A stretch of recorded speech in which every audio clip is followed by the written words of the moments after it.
नमस्कार, आप देख रहे हैं सी न्यूज भारत। मैं हूं आपके साथ Priya Srivastava. Nationalist citizens party of India यानी कि एनसीपीआई, ये नाम शायद ही आपने पहले कभी सुना होगा, लेकिन आज यही पार्टी राष्ट्रीय राजनीति की सबसे बड़ी चर्चाओं में शामिल है। वजह साफ है, तृणमूल कांग्रेस यानी कि टीएमसी के 20 बागी सांसदों ने इस छोटी सी पार्टी में विलय का ऐलान कर दिया है। अब सवाल उठता है कि आखिर वो पार्टी जिसे कुछ साल पहले तक कोई जानता तक नहीं था, अचानक से सत्ता के गलियारों में इतनी अहम कैसे हो गई। दिलचस्प बात यह है कि साल 2023 के त्रिपुरा विधानसभा चुनाव में एनसीपीआई को सिर्फ 822 वोट मिले थे। चुनाव आयोग ने 20 जनवरी 2023 को इसे एक पंजीकृत लेकिन गैर मान्यता प्राप्त राजनीतिक दल का दर्जा दिया था। उस समय शायद ही किसी ने यह सोचा होगा कि एक पार्टी एक दिन संसद की राजनीति में सुर्खियां बटोर लेगी। लोकसभा में टीएमसी के तकरीबन 2/3 यानी कि 20 सांसदों ने एनसीपीआई में शामिल होने का फैसला कर लिया है। बाकी सांसदों ने लोकसभा अध्यक्ष ओम बिरला को पत्र सौंपकर अलग संसदीय समूह के तौर पर मान्यता भी मांग ली है। तृणमूल के वरिष्ठ नेता सुदीप बंदोपाध्याय ने भी इस विलय की पुष्टि कर दी है। इस एक कदम ने एनसीपीआई को सीधे राष्ट्रीय राजनीति के केंद्र में लाकर खड़ा कर दिया है।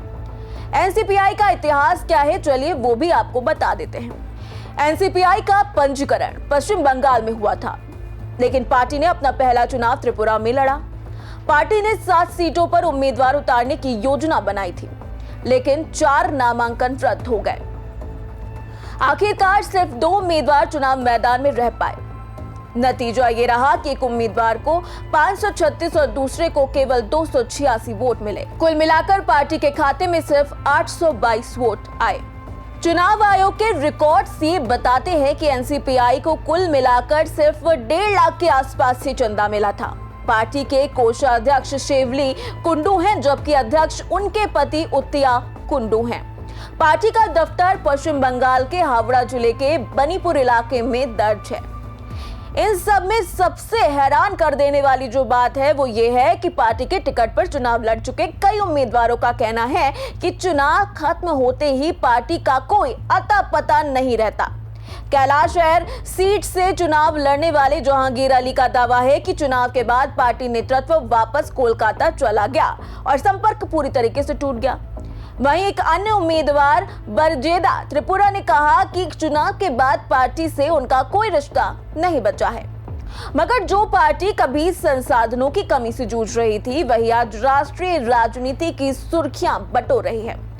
टीएमसी के 20 सांसदों के विलय ने एनसीपीआई को एक ऐसा राजनीतिक महत्व दे दिया है जिसकी कल्पना शायद ही उसके संस्थापकों ने कभी की होगी। अब सबकी नजरें इस बात पर टिकी हैं कि क्या एनसीपीआई सिर्फ एक राजनीतिक ठिकाना बनकर रह जाएगी या फिर एक नई परिस्थितियों का फायदा उठाकर खुद को प्रभावशाली क्षेत्रीय या फिर राष्ट्रीय ताकत के रूप में स्थापित कर पाएगी। 822 वोटों से शुरू हुआ सफर अब संसद के गलियारों तक पहुंच चुका है।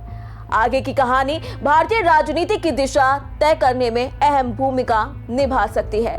फिलहाल इसी के साथ मुझे दीजिए इजाजत और आप बने रहिए सी न्यूज भारत के साथ।